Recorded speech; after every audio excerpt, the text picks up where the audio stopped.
বিসমিল্লাহির রহমানির রহিম। আসসালামু আলাইকুম প্রিয় দর্শক, আজকে আমি আমার বাগানে নতুন একটা পণ্যর সাথে আপনাদের পরিচিতি করে দেব। আমি এই প্রথম চাষাবাদ করছি আদা।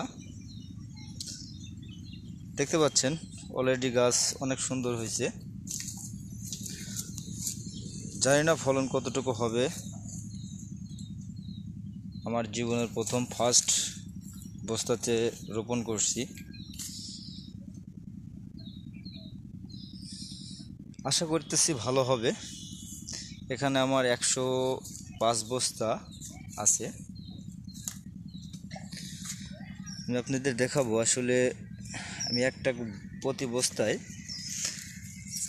বস্তায় 3টা 4টা করে আদা দিয়েছিলাম।